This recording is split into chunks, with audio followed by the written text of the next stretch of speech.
Assalamualaikum warahmatullahi wabarakatuh. Hai sahabat belajar, bagaimana kondisi kalian hari ini? Semoga kalian berada dalam kondisi sehat walafiat. Alhamdulillah, bertemu kembali dengan pembelajaran IPS. Kali ini kita akan membicarakan tentang interaksi sosial. Subtema yang kita bahas kali ini mengenai pengertian, syarat, dan faktor pendorong terjadinya interaksi sosial. Kompetensi dasar kita kali ini yaitu 3.2 menganalisis interaksi sosial dalam ruang dan pengaruhnya terhadap kehidupan sosial, ekonomi, dan budaya dalam nilai dan norma serta kelembagaan sosial budaya. 4.2 menyajikan hasil analisis tentang interaksi sosial dalam ruang dan pengaruhnya terhadap kehidupan sosial, ekonomi, dan budaya dalam nilai dan norma serta kelembagaan sosial. Sedangkan indikator pencapaian kompetensi kita kali ini, 1.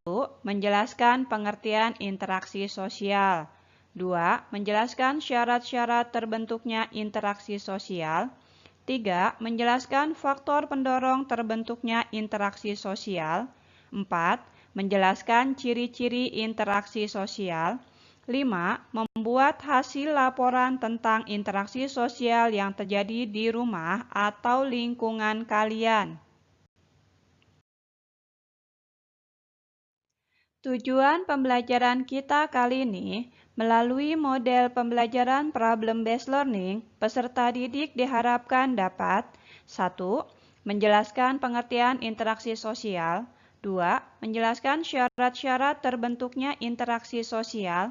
3. Menjelaskan faktor pendorong terbentuknya interaksi sosial. 4. Menjelaskan ciri-ciri interaksi sosial.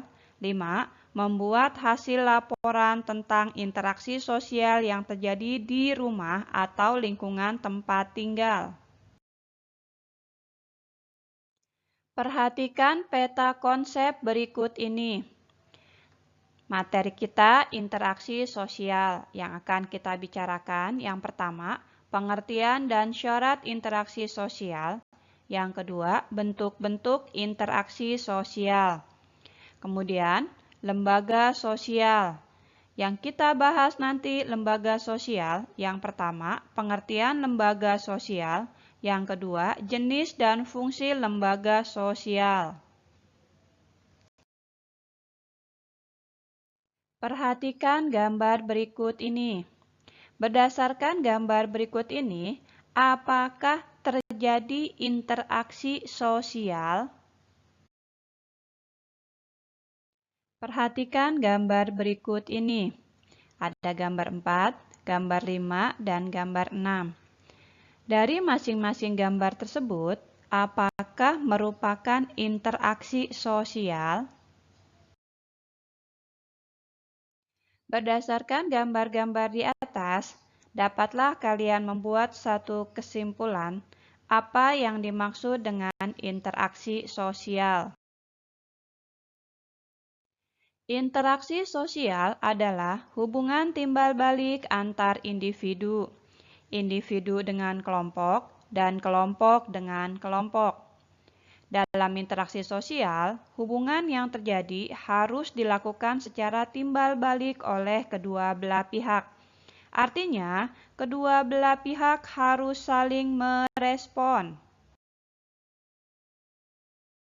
Perhatikan gambar interaksi sosial berikut ini. Gambar yang pertama, ada hubungan antara orang per orang atau individu dengan individu. Pada gambar tersebut, diperlihatkan ada dua orang siswa yang saling menjabat tangan. Gambar yang kedua, hubungan antara individu dengan kelompok. Digambarkan, pada suatu kelas ada bapak guru sedang menerangkan pembelajaran di ruang kelas. Gambar yang ketiga, hubungan antara kelompok dengan kelompok.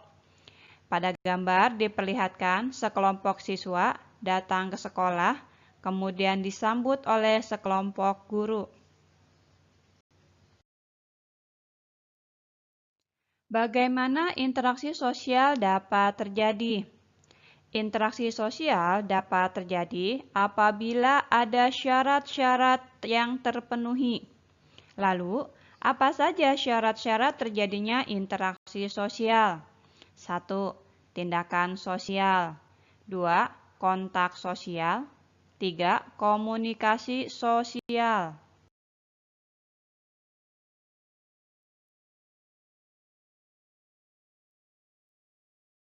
Perhatikan gambar berikut ini.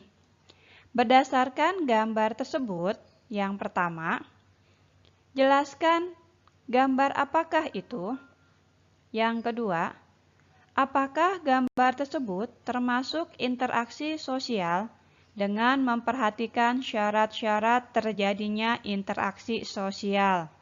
Yang ketiga, apakah syarat-syarat terjadinya interaksi sosial terpenuhi pada gambar ini? Perhatikan gambar berikut ini.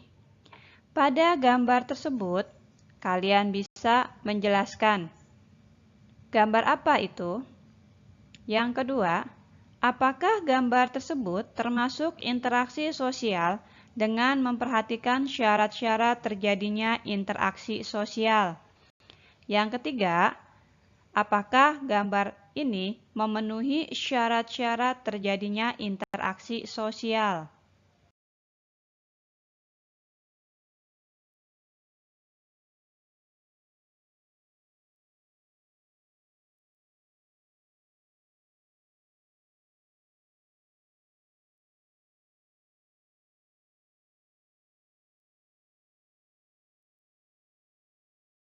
Faktor pendorong terbentuknya interaksi sosial. Faktor yang pertama, imitasi. Imitasi merupakan proses seseorang mencontoh orang lain atau kelompok. Pada gambar, dicontohkan seorang anak meniru perilaku bapaknya yang membaca koran. Gambar yang kedua, dicontohkan seorang anak perempuan meniru perilaku ibunya pegang telepon, menggigit pulpen sambil di depan laptop. Faktor pendorong yang kedua, sugesti. Sugesti merupakan pengaruh yang dapat menggerakkan hati orang. Contohnya, seorang pasien yang akan berobat ke seorang dokter. Pasien tersebut akan cepat mengalami penyembuhan. Salah satunya disebabkan adanya rasa sugesti pada dokter tersebut. Gambar yang kedua, gambar seorang perempuan yang sedang dihipnotis. Hipnotis merupakan sugesti bagi orang tersebut. Faktor pendorong yang ketiga yaitu identifikasi. Identifikasi merupakan kecenderungan-kecenderungan atau keinginan-keinginan dalam diri seseorang untuk menjadi sama dengan orang lain. Pada gambar dicontohkan, ada seseorang yang ingin menjadi Superman, sehingga dia mengubah wajahnya menjadi seperti pemain Superman. Contoh yang kedua, seseorang yang mengidolakan Michael Jackson. Dia berusaha mengubah dirinya menjadikan sama seperti Michael Jackson. Gambar yang ketiga, seseorang yang mengidolakan Shahrukh Khan.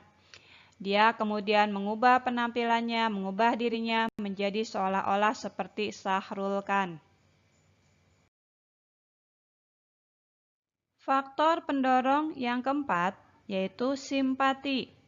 Simpati merupakan kemampuan untuk merasakan diri seolah-olah dalam keadaan orang lain dan ikut merasakan apa yang dilakukan, dialami, atau diderita orang lain.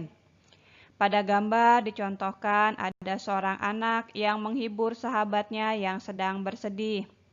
Gambar yang kedua dicontohkan seorang ibu yang sedang mengobati anaknya yang terjatuh.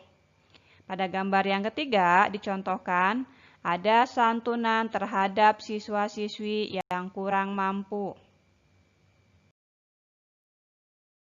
Berdasarkan contoh-contoh dan pemaparan di atas, kita dapat merumuskan ciri-ciri interaksi sosial. Yang pertama, jumlah pelakunya lebih dari seorang, biasanya 2 orang atau lebih. Yang kedua, berlangsung secara timbal balik. Yang ketiga, adanya komunikasi antar pelaku dengan menggunakan simbol-simbol yang disepakati. Dan yang keempat, adanya suatu tujuan tertentu. Demikian pembahasan materi kita tentang interaksi sosial, subtema, pengertian, syarat-syarat, faktor pendorong, dan ciri-ciri interaksi sosial. Sampai bertemu kembali pada pembelajaran IPS berikutnya. Tetap semangat dan selalu menjaga jarak untuk memutus mata rantai penyebaran COVID-19. Sekian dan terima kasih. Wassalamualaikum warahmatullahi wabarakatuh.